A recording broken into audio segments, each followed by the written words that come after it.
Poštovani gledatelji, sad smo u zapadnoj Virginiji, na krajnjem sjeveru te američke države. Mjesto Wheeling, na rijeci Ohio, 30.000 stanovnika. Jedna crkva, druga crkva, ima ih 11. Pitoma rijeka Ohio, ekološki čista, može se loviti riba. Mjesto se reklamira kao turističko.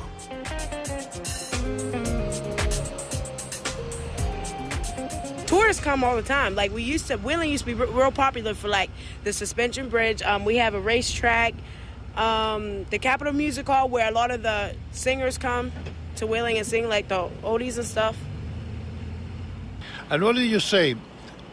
We are the first people from Europe that you met? Yeah, and Wheeling, yeah. So no Europeans ever came? Not that I know of. I have never seen any. No. That's why I was amazed. I was like, where are you from? You were like, Europe. I was like, yeah, I've been here. I'm 25, and I've been here all my life, and I've never met anybody from Europe. And you? 13, and I've never really met anybody from Europe, like you guys. Can you name 2 or 3 European countries? No. Can you? No. I have no idea. Well, let's say France. Oh. Spain? Is Spain in Europe? Spain? I don't know. What about Germany? Oh my goodness, I didn't even think that. Evo vam čuda. U gradu koji ima kazalište, glazbenu dvoranu, gdje dolaze turisti na odmor, 2 djevojke pojma nemaju o Europi, a nisu bez škole. You go to school? Yes, but not right now. We're on summer vacation. What grade in school? I'm in 7th, and my sister's in 6th. And you? You went to school? Yeah, I'm graduated. I'm getting ready to go into cosmetology, which is doing hair, which is Scott's Cosmetology downtown Wheeling. What is cosmetology? Cosmetics? It's hair, doing hair, nails. And how long do you have to go to school to have that diploma that you can work with the hair and nails? Oh, wow. 2.5 years. After high school? Right. You have to have a diploma in order to go to college. Nemojte iz ovoga na prvu loptu zaključiti kako su svi Amerikanci neobrazovani. Razina opće kulture je niža nego u Europi ako završite samo srednju školu, ali diploma sveučilišta već znači znanje. Evo nas u jednom od jeftinijih sveučilišta, Eureka, u državi Illinois. You study here, you graduated from high school. How many years? And you have more to study, and what do you want to achieve? I'll be studying for 8 years, and I'm a chemistry major, so I want to eventually get into doing research for pharmaceutical companies. For pharmaceutical companies, that's a good job, I would say. Yeah. Easy to get one? Yeah, there's not a lot of people who go through the science programs over here, so once you finish it, you have more job offers and you know what to do with. And where are you from? Illinois. So it's close home. Yeah, I'm 2 hours from home, so. And you stay here or you travel? Yep, I stay here. I live in a sorority house here. Good accommodation? Yeah, I have a pretty big room, and we have a kitchen and living rooms in our house, so. Is it expensive to study here? No. Eureka has one of the lowest tuitions in probably any school in the U.S. Tuition is about $13,000, and then room and board is $4,000 for the year.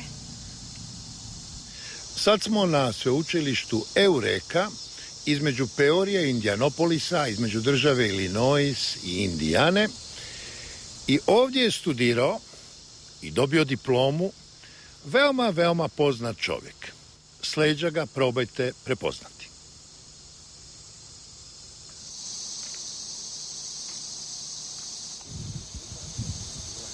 He studied here, he graduated here, then he became a journalist, as I am, and then he became a governor and president, and the merit goes to him for the destruction of the Berlin Wall. What is this, Mr. Professor? This is a piece of the Berlin Wall that was donated to the college in honor of Reagan's work in dissembling that structure. It was a major part of his political life, and so in honor of that, the German government donated a piece of the wall to us just to remind us of his role in that. And everything that he did began here at the college, and he did have a deep love and respect for it, and returned here when he could, both before he was president and then when he was the president. Here we saw many slogans, many posters advertising your university as the University of President Ronald Reagan. But he had his opponents while he was alive, and very tough opponents. Now that he's dead, is everybody in love with Ronald Reagan? No, I think at the college we recognize his contributions to the world and peace in the world. But there are plenty of people who are not Republican, not avid supporters of what he stood for. There's a respect, I think, for what he did, if not always a flag-waving support for his politics. So it's a diverse reaction. Are your students well-behaved in the sort? I mean, every young people make some problems. We have a good group of students, and they're typical, I suppose, of Midwestern values with family. Which are? Family, religious beliefs, strong personal beliefs, a good, strong work ethic, believing in community, family strength, those sorts of things.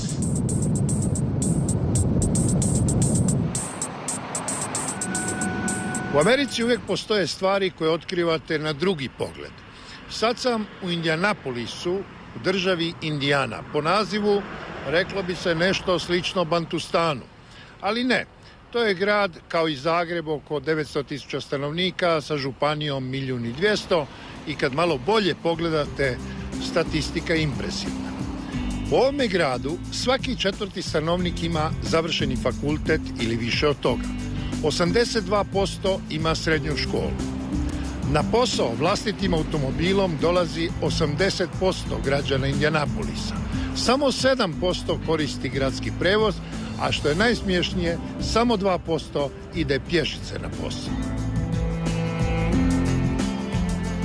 Indianapolis još zovu Indy, Naptown, The Nap, Circletown, kružni grad.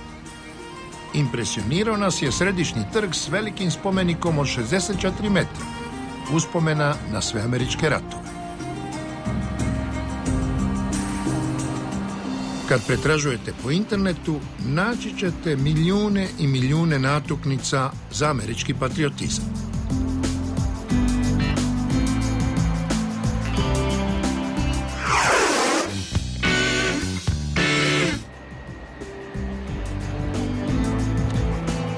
Sad vam pokazujemo tipičan grad američkog srednjeg zapada. Peorija, 200 km jugozapadno od Chicaga. 4 mosta preko rijeke Illinois spajaju istočni i zapadni dio grada od 120.000 stanovnika. Većinom su bijelci anglosaksonskog, ali i francuskog podrijetla, 70%. Četvrtina su crnci koji žive mahom u ovakvim četvrtima i vidi se razlika u standardu.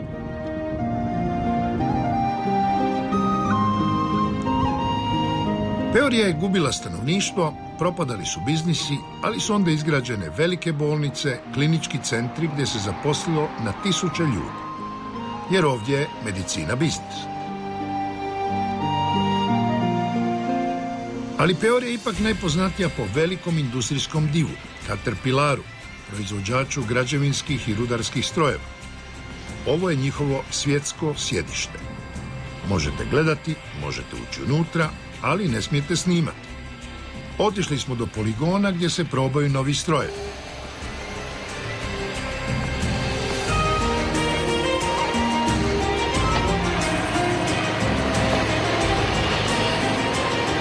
Relativno brzo naučite upravljati ovim zvijerima. Ja sam odabrao manji model.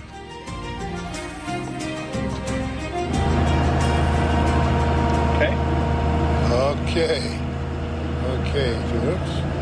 Now I want to put it down. If you'll stop right there. Stop right there. Stop. Okay.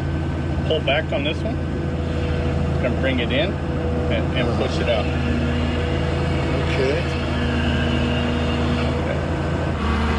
Curls your bucket under.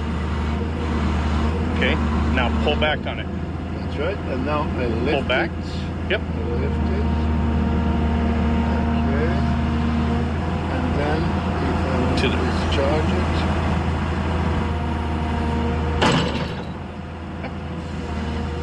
The weight of the machine itself is 15 tons. It'll pick up 1 cubic yard, which is more or less 2,800 pounds. So a ton and a half it can pick up. Each time? Each time. So that's what the average worker is doing in 4 hours? Yeah. And probably take your average worker to 4 hours at least to move a ton and a half of material himself. So it means that in less than 1 minute, you do the work of a worker who is working manually in 1 day. Yeah. Yep. 1 minute equals 1 day. 1 minute could equal 1 day. These are very efficient. They move a lot of material. Why do you make it so big, so heavy, so strong? To move more material. In today's society, in the mining industry and stuff like that, the bigger the machine, the more tons you can move per hour, the lower the cost per ton. So it's actually cheaper to go big than it is to do it small. You get more accomplished for a lower cost per ton price. What's the average salary per hour, let's say, of an operator? Okay, I'm not asking you your salary, but I mean the average salary. What would that be? It's hard to say across the country because it differs quite a bit. In Peoria? In Peoria, probably $20 to $30 an hour, depending on the skills and the number of machines you can run. And if you work on Sunday? It's usually double time. Ova Grdosija D11R ima 120 tona. Ovdje se neću ni pokušavati popeti. Zamolit ćemo mi Brajana da on to uključi za nas.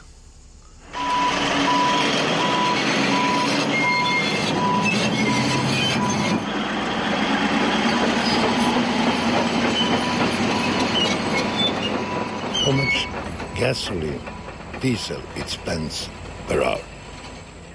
I'm not sure. At today's cost, it would probably be quite expensive, but I think you probably would run between 200-300 gallon per shift. Okay. So it's about 750 liters for 6 hours, 7 hours? I'm not familiar with liters. I'm sorry. I'm just in U.S. gallons. You have the experience with these machines. You've been working with them for 40 years. And how often they break? Well, anything that you deal with mechanical or human, you're going to have trouble sooner or later, but it's not often. Is it more often than a car, let's say? Oh, no, definitely not. The Japanese, the Koreans, the Chinese, they have penetrated the American market in industry. Cars are not anymore the American specialty. You have more Japanese cars than American in the roads. How did you survive? How did you manage to beat the competition? Well, first of all, we never lose sight of the competition. I mean, we have good competitors. We respect the competition.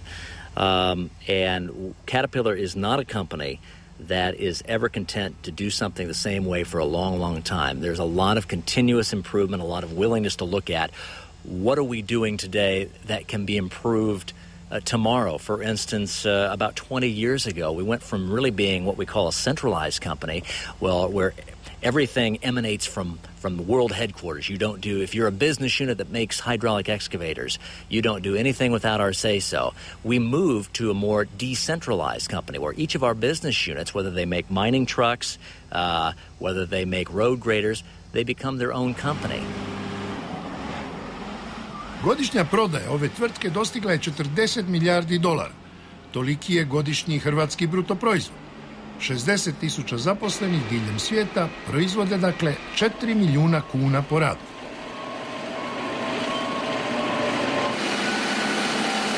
Možemo li zamisliti globalizaciju, globalnu kompaniju kao što je Caterpillar, a da nema nešto s Hrvatskom?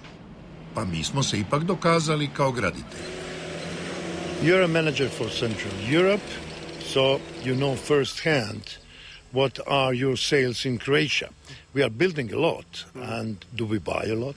Yes, you do. Our representation in Croatia is complete and totally through our dealer named Contact. Contact is owned by the Technox Group, and the Technox Group of companies owns the Caterpillar dealers in the countries surrounding Croatia. The important thing to know is that the ownership structure of the Croatian dealer has been in the Caterpillar family for over 70 years. If the sales in Croatia grow, that means that we construct more. That's right. And we don't know the figures in Croatia. Yep. We have some promises that we'll build roads in, I don't know, in the Balkans, in Turkey, somewhere. Do you know anything about that? Oh, of course. In fact, Caterpillar just rolled out last year our revised corporate strategy. It's called Vision 2020. And in that corporate strategy, we're planning to grow to $50 billion in sales by 2010, which is just now 3.5 years away, and $100 billion in sales by 2020, which is around 13 years away. When you look at the areas that's going to get us to that big growth goal, clearly it's China and the Asia-Pacific operations, but also it's Central Europe. From the Baltics and Poland on down through the Balkans, significant growth, no doubt about it. And it's going to be growing, over 10% per year in the foreseeable future. Ovako to izgleda u centru jednog manjeg grada na američkom srednjem zapadu, u Peoriji. Ovo je centar, ovo je glavna ulica i zove se Main Street. Ljudi je veoma malo. Sad je 11 sati ujutro, svi su na poslu. Za 1 sat u 12 vidjet ćete drugu sliku.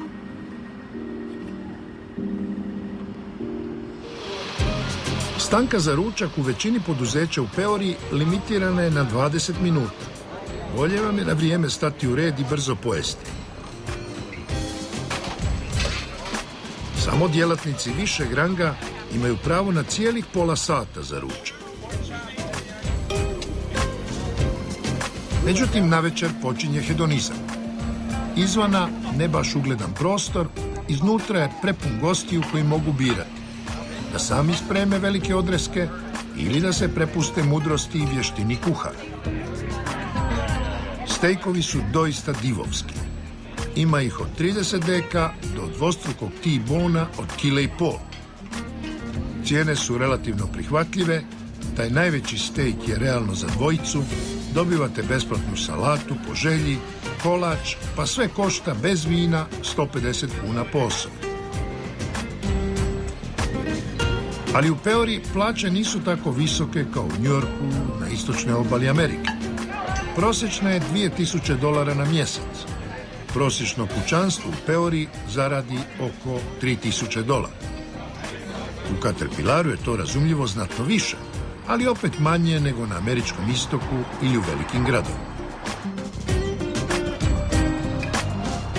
A sad ćemo o jednom američkom gradu za kojega Hrvati nisu puno znali do prije 11 godina, a onda je održana mirovna konferencija o sudbini zemalja koje su nastale raspadom jedne veće države i tada su se mediji s ovih naših prostora utrkivali ko će više ogaditi taj grad, govoreći kako je mali, kako je beznačajan, kako je tipična američka provincija.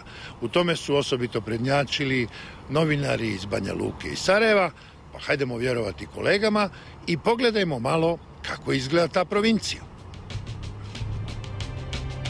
Možda je provincija, ali sa svojih 180.000 stanovnika Dayton je veličine Splita.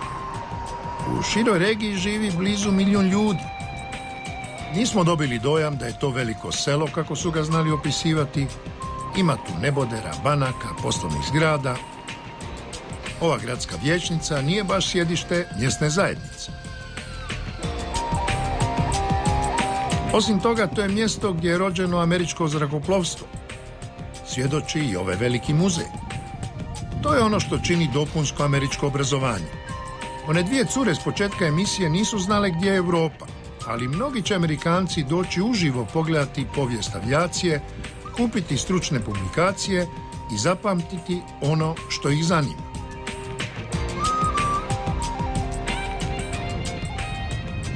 Dejtonska konferencija održana je u ovome hotelu, simbolična naziva Hope, što znači nada. To je hotel niže srednje kategorije i danas se soba može u njemu naći za $82. Dobro, tu smo zgradu bezbroj puta vidjeli kad se pregovaralo između 1. i 21. studenoga 95. godine. Nismo sreli Richarda Holbrooka, ali smo 2 tjedna kasnije u Washingtonu razgovarali o prošlosti s umirovljenim američkim veleposlanikom. Your Excellency, when you came in 1989 to Vatican as ambassador of the United States, what were 2 instructions from your government that you remember? Well, I had probably about 5 or 6, but the ones I can talk about that are now public knowledge was one that the president himself, President Bush, was interested in, and that was I should influence the Vatican, the Holy Father, the Pope, to recognize diplomatically the state of Israel. Remember, we didn't recognize it in 89. I mean, we knew it existed. We didn't have the Vatican did not have diplomatic relations. That was number one. Which happened later. Which happened, yeah, just towards the end of my 4 years. I worked on it for 4 years. My several other instructions. Another one was in regard to Yugoslavia. It was rather simple. When I received the secret instructions written out, it was rather 2 sentences. Do everything to influence the Pope and the Vatican to keep Yugoslavia united. In the winter of 1990, the first time I came up with my meeting with the Pope, and which he reminded me about the American principle, I think is how he put it, American history, in regard of independence, letting people decide for their future. And he specifically mentioned Slovenia and Croatia and their culture. Actually, the culture was a key word in the conversation. Well, because both countries are Catholic. Yeah, the culture and its independent history. It wasn't a hard driving thing. I always remember sitting with him at his desk there in the library. Of course, I reported that. That's my job as the ambassador. And a few months later, I forgot the exact month, but in 1990, all the American ambassadors in Europe, probably Western Europe, pardon me, Europe then, we all met in Berlin. And our Secretary of State and the Deputy Secretary of State were there in a very confidential room. We got briefed. We go over all the problems, Russia, so forth, South America.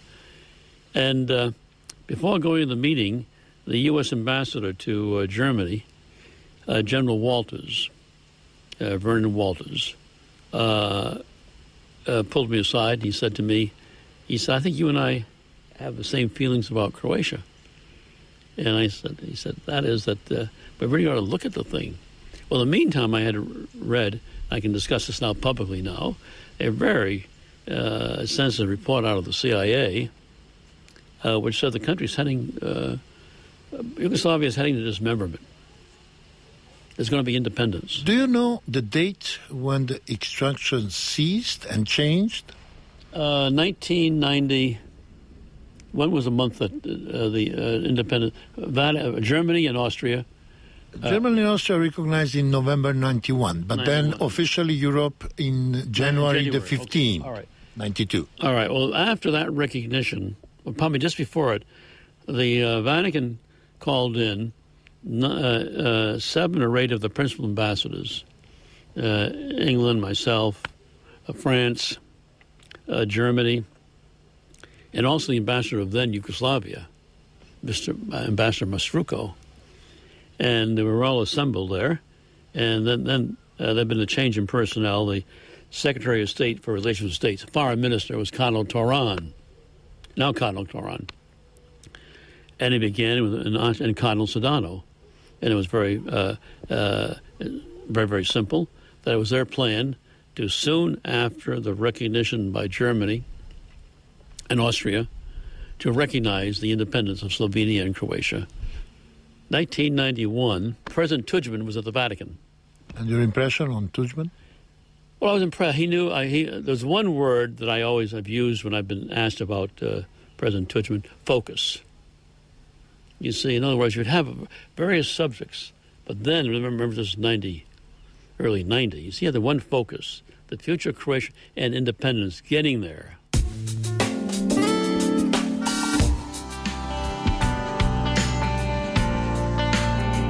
Kako se ostvaruje američki san?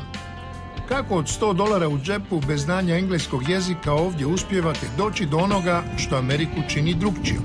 Do velike kuće, do velikog auta, do velikog odreska, uz jeftin benzin i jeftinu struju. Jer i Japan je statistički bogata zemlja, ali živi na malom odresku, malom stanu, malom autu i skupom benzinu. Evo nas u gradiću Aleksandriji, u državi Virginiji, gdje na jednom mjestu postoji 20-ak malih poduzetnika koji prodaju, uslužuju, poslužuju. Evropski šop u konkretnom slučaju znači hrvatska trgovina, malo proširena s balkanskim štihom. Sve ćete ovdje pronaći što i kod nas u konzumu, a kad upoznate kupce, vidite da mnogi imaju neke veze s jugom Evrope.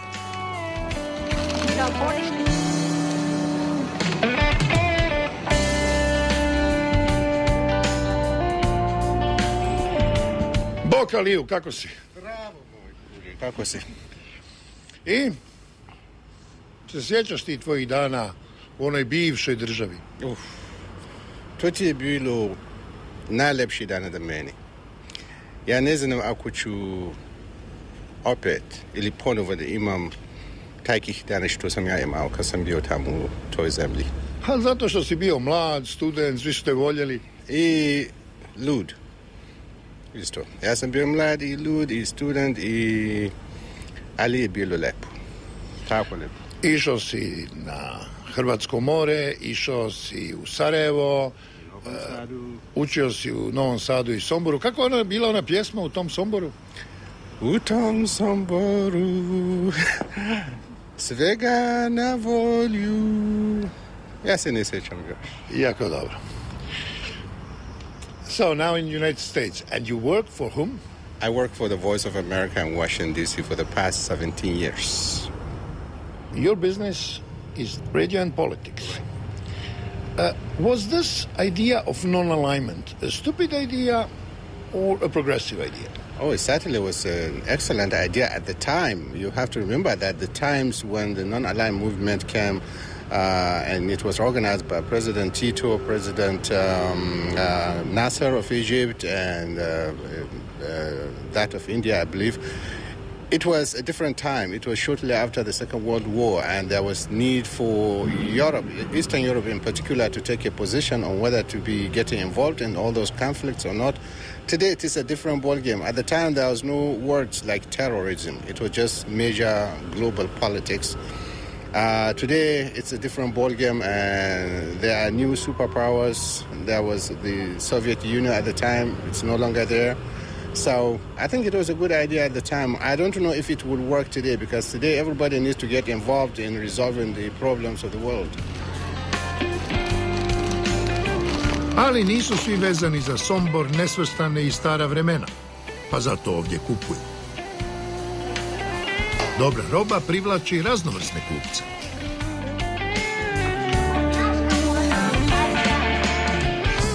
You come here to buy this burek? Yes, we buy this burek and the chicken grilled salad every day. We buy our food here. I like about the place because it's like neat and clean place and fresh.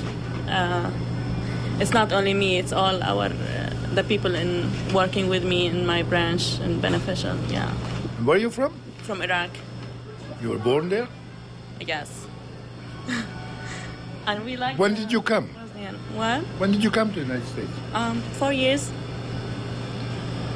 Who are the friends of Iraq? What? Who are the friends of Iraq? Everybody loves Iraqi people. If you meet some Americans and you say that you are from Iraq, do they immediately are curious, they want to ask you questions, they are open, friendly, or they are reluctant? No, they are friendly and they like to ask about our traditions and how it's there, and they worry about our families and they ask us about families. Yeah. And you keep your Iraqi traditions living here? Yes, most of the stuff, yes.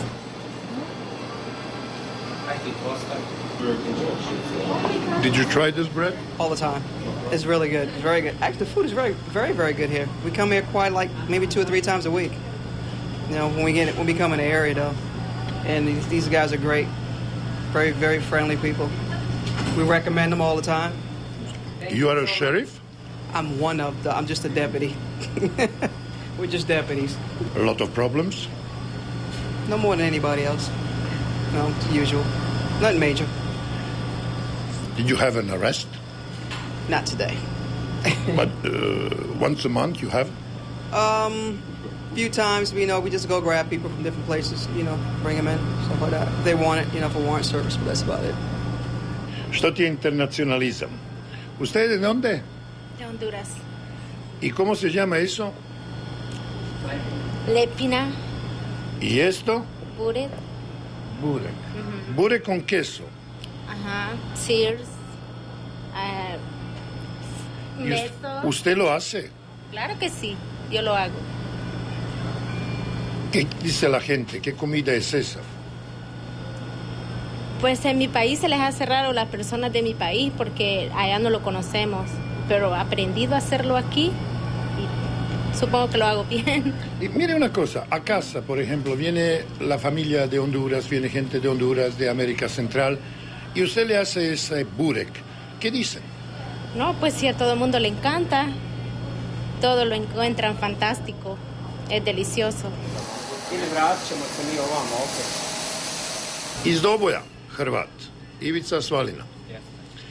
I od nule ovdje, kako? Jako teško. Nigdje nema ništa onako što kažu. Ali borimo se, moja familija je cijela uključena u ovo i 7 godina smo tu i poprilično smo uspjeli da ostvarimo nešto i da pokažemo. Koliko se radi dnevno? Nekad je 1000, nekad je dole, ne zna se nikad. A mislite koliko se zaradi dnevno? Nisam mislio to, nego koliko se radi. Ne, dobro. Koliko se radi? 20 sati nekad. Ma je, 20 sati. Da. To znači jer ste u ponoć otvoreni? Do ponoći, pripreme ujutro, rano u 4 sata se peku lepine, samuni, mijese se ćevapi, ostalo burek, sve je friško. Pripremamo znači nemamo zabrzivače u restoranu i tako jako je teško održati taj tempo i kvalitetu. Naš Hrvat prodaje veći restoran došljacima iz Salvadora. 3 puta veliki, ok? Lo que queremos saber es, uno viene del Salvador. ¿Cuánto dinero usted tenía cuando vino aquí? Nada. Ni $100. $100 tal vez. Cuando vino aquí, ¿cuántos años tenía usted? 14 años. Y piensa un día, tiene nostalgia, piensa un día regresar al Salvador. No, yo no. ¿Tiene hijos, hijas? Tengo 2 hijos que nacieron acá. Y ya por ellos ni tiene idea para irse allá. Sí, por ellos ya ni idea. Porque ellos hacen su vida acá, entonces yo me quedo acá con ellos. Da vidimo sad što je u susjednom dućanu. Frizure. Hello. Hi, how are you? Fine. And you are from which country? I'm from Korea. How long have you been here for? Long time. I come here in 1979. When you came, you were a rich person? No, I'm poor person. Sure. But now your family owns this shop? Yeah, a family shop, yeah, right.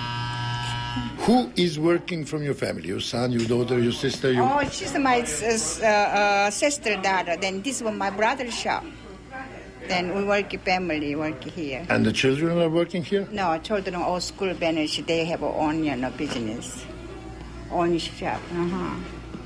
So how was it when you came from Korea? How did you start? Oh, I married an American guy. Then I've been here 34 years. Then I've been here. Then so far, I'm happy here. That's all. Pa je dalje salon za nokte, vlasništvo Vijetnama. people come from... When did you come from Vietnam? When you coming here? 1991. And you were rich when you came or poor? Poor I came here. And now you have the shop? How long? No, now you own the shop. Yes. And how many people work for you? 5 people. They are all Vietnamese? Yeah. Is that your family? No. That's not a friend too. Work together. And how is business going? Yes, good. A sad pozorno slušajte. Kako prolaze frizeri u salonu Afroamerikanaca? This is the only shop where I hear music. Why is that for? Because you're an Afro-American born here? Yes, sir. That's the way we do it in America. Music, keep us going. You dance with this music? No, we cut in rhythm. Okay, when you see all these ethnic groups coming here, hairdressers from Korea, manicures from Vietnam, do you feel them as a competition? Do you like them or do you hate them? No, we love them. In fact, we welcome the competition. It's enough here for everybody. Everybody here is doing well. It's enough money for everybody. How can a hairdresser who is not an owner of the shop and works for, let's say, 8 hours, how much can such a person make a month with tips? Ooh, that's very, very... The young lady back in the back, you may interview her. She may want to be interviewed. She's probably making the most money here, about $200,000 or $300,000 a year. 200, 300,000 a year? Yes, U.S. dollars. Yes, and that's about $4,000, $5,000, $6,000 a week. Thank you. Very lucrative. Very, very lucrative business. Me, myself, about $1,000 a week, $1,500 a week. So I range between the $50,000 to $75,000 a year. But she does very, very, very well. Okay, let's see her if she wants to talk. Could you just introduce us to her? She's on the phone. She's on the phone. All right, we'll wait. It's a nice profession to be a hairdresser in the United States, is it? Yes, sir. I actually saw your leading lady. She declined to have an interview, and she's making more than the President of the United States. She probably is. But you can live well with that job. Yes, you can. You make a lot of money. People don't realize how much money you can make doing hair. You just have to have time and patience. Yep. And you have to be good at your job. You sure do. When you see someone who is better than you, do you hate that person? Are you jealous? Or you say, oh my God, I would like to be so good? No, I try to do when I see someone, I congratulate them, tell them it looks nice, and I just try to improve what I'm doing. Because, it's the hair business. You can't be jealous. You just have to keep it moving. Vratili smo se našem Hrvatu s burekom i ćevapima. Ima glazbeno nadarenu 7-godišnju kći, rođenu u Americi, te sukladno tome... God bless America, land that I love. Stand beside her and guide her through the nights with the light from above. From the mountains to the prairies to the oceans, light with foam. God bless America, my home, sweet home. God bless America, my home, sweet home.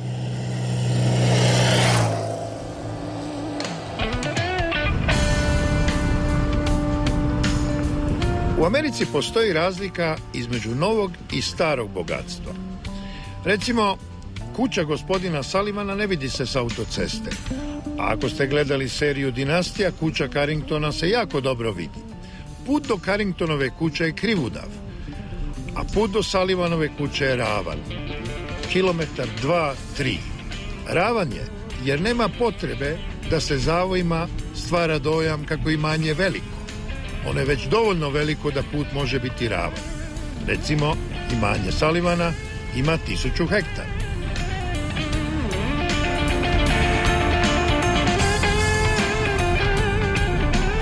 I nećete ovdje vidjeti Rolls Royce, Porsche, Ferrarije. Ne, oni voze Plimute, Chevrolete, stare dobre američke automobile, možda pokoji Jaguar. Evo nas do prvih kuća. Štale, zgrade za stanovanje, zgrade za goste. Gospodin Sullivan voli goste.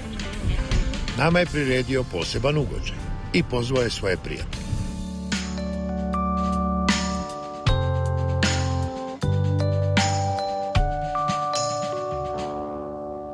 Why don't you have a Rolls Royce? Waste of money. Why don't you have a Porsche, a Ferrari? Same reason. Well, I wouldn't have any interest in that. Your daughter is 17. Kids are eager to have good things. You're a millionaire. Would you buy your daughter the best possible car, Aston Martin, Ferrari? No, I would not. I wouldn't want to set that example. I wouldn't want what it portrays. I think it's wasteful, and it just wouldn't happen in this house. What do you teach them? What values do you teach them, your daughters? One, we try to teach the values of the Catholic religion, and two, we try to teach moral and ethic values and helping others. We belong to a number of organizations that do just that, and we involve them in those organizations to learn those issues. For you, what's money for? Well, you can't live without it. That's one. And it just depends upon how much you think you need to do whatever it is you want to do or how you want to live your life. And once you reach that point and you realize, okay, I'm here, now what? And then you take the money and use it for good things. What are the good things? Oh, for instance, different charities that you're involved in, participating in whether it be our local hospital or donations and things like that to whatever your charities are. Let's say you have a surplus of $20 million, and you can choose between charity and investment. What percentage will go for investment and what percentage will go for charity? If you could decide. For me, it would probably be 50-50, because the more you invested, the more you would have to give. So I would say an equal balance. When you think about your children, do you think about their future in a sense to leave them enough money so that they don't have to work at all? No. And I try to distill that in them, although we do own a number of things together and they know that they will be comfortable. They also know that they must look for their next generation, and they also know that they have responsibilities, and they also know that as part of this life, they have to give back. You just can't continue to take. You must give back. Is that a religious principle? That's not a religious principle. That's just my personal opinion. You've been in Croatia. What's your impression? I love Croatia. We were out here laughing a few minutes ago. What we liked about Croatia most, and we didn't know if it was the beauty of the Adriatic coast or the beauty of the attitude of the people. When I was in Croatia, the people were just wonderful. They couldn't have been more gracious. Everywhere we went, it was just amazing, absolutely amazing. The beauty we saw, the natural beauty, and then the beauty of the people is a nice balance. Mr. Sullivan, say something critical, otherwise you'll spoil my nation. I have to think about that for a while, because I didn't see anything I didn't like. I have to come back to that one. Bravo Hrvatska, nekima smo ljepši nego što smo sami sebi. U idućoj emisiji Silicon Valley, Silicijska dolina, carstvo softvera, vrhunske tehnologije i naš milijunaš Viktor Batinović, koji je za prošlu godinu platio $9 milijuna poreza. Doviđenja, do idućeg tjedna, poštovani gledatelji.